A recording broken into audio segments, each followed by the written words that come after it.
Hi hello welcome back to our channel Kushal blogs. Restaurant స్టైల్లో veg biryani simple and టేస్టీగా ఇంట్లో నేను ఎలా చేస్తానన్నది ఈ వీడియోలో చూపించబోతున్నాను. ముందుగా వెజిటేబుల్స్ అన్నీ చిన్న చిన్న ముక్కలుగా కట్ చేసుకొని పెట్టుకోవాలి.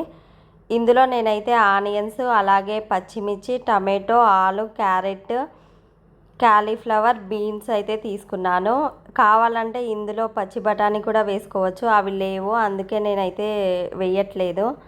స్టవ్ మీద ప్యాన్ పెట్టేసుకొని అందులో 2 స్పూన్స్ గీ అయితే యాడ్ చేసుకొని తర్వాత తగినంత ఆయిల్ని అయితే యాడ్ చేసుకోవాలి. ఈ ఆయిల్ హీట్ అయిన తర్వాత ఇందులో బిర్యానీ స్పైసెస్ని అయితే యాడ్ చేసుకోవాలి. ఇవి కొద్దిగా ఫ్రై అయిపోయిన తర్వాత ఇందులో ఆనియన్స్ ముక్కలు వేసుకొని అలాగే కట్ చేసి పెట్టుకున్న పచ్చిమిర్చిని కూడా యాడ్ చేసుకోవాలి. కొద్దిసేపు కలుపుతూ ఫ్రై చేసుకొని ఇందులో కరివేపాకు కూడా యాడ్ చేసుకొని ఇవి బాగా ఫ్రై అయ్యే వరకు కలుపుతూ ఫ్రై చేసుకోవాలి. తర్వాత ఇందులో 1 స్పూన్ అల్లం వెల్లుల్లి పేస్ట్ యాడ్ చేసుకొని పచ్చివాసన పోయే వరకు కలుపుతూ ఫ్రై చేసుకోవాలి. ఇవంతా బాగా ఫ్రై అయిపోయిన తర్వాత ఇందులో ముందుగా కట్ చేసి పెట్టుకున్న ఆలు, క్యారెట్, అలాగే బీన్స్ ముక్కలు, క్యాలీఫ్లవర్ ముక్కలు, ఇలా వెజిటేబుల్స్ అన్నీ వేసుకొని కలుపుతూ కొద్దిసేపు అయితే ఫ్రై చేసుకోవాలి. ఈ వెజిటేబుల్స్ అన్నీ ఫ్రై అయిపోయిన తర్వాత ఇందులో టమాటో ముక్కల్ని యాడ్ చేసుకొని టమాటో పూర్తిగా మగ్గే వరకు కలుపుతూ ఫ్రై చేసుకోవాలి. తర్వాత ఇందులో 1 స్పూన్ ధనియాల పొడి, కొద్దిగా గరం మసాలా, అలాగే కొద్దిగా బిర్యానీ మసాలా యాడ్ చేసుకొని మరి కొద్దిసేపు అయితే ఫ్రై చేసుకోవాలి.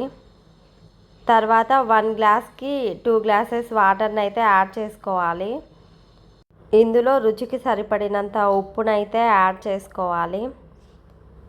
అలాగే ఇందులో కొన్ని పుదీనా ఆకులను కూడా యాడ్ చేసుకొని మూత పెట్టుకొని ఎసురు మరిగే వరకు మరిగించుకోవాలి. తర్వాత ముందుగా నానబెట్టి పెట్టుకున్న బాస్మతి రైస్ని అయితే యాడ్ చేసుకొని ఒకసారి బాగా కలిపి మూత పెట్టుకొని రైస్ ఉడికే వరకు ఉడికించుకోవాలి. రైస్ ఉడికేటప్పుడు మధ్య మధ్యలో మూత తీస్తూ కలుపుతూ ఉడికించుకోవాలి. తర్వాత ఒక 5 మినిట్స్ సిమ్లో పెట్టుకొని రైస్ అంతా మగ్గించుకోవాలి.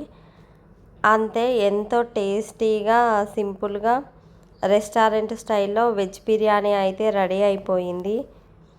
ఈ వీడియో మీకు నచ్చింది అనుకుంటున్నాను. నచ్చితే లైక్ చేయండి, షేర్ చేయండి, అలాగే మన ఛానల్ని సబ్స్క్రైబ్ చేసుకోండి.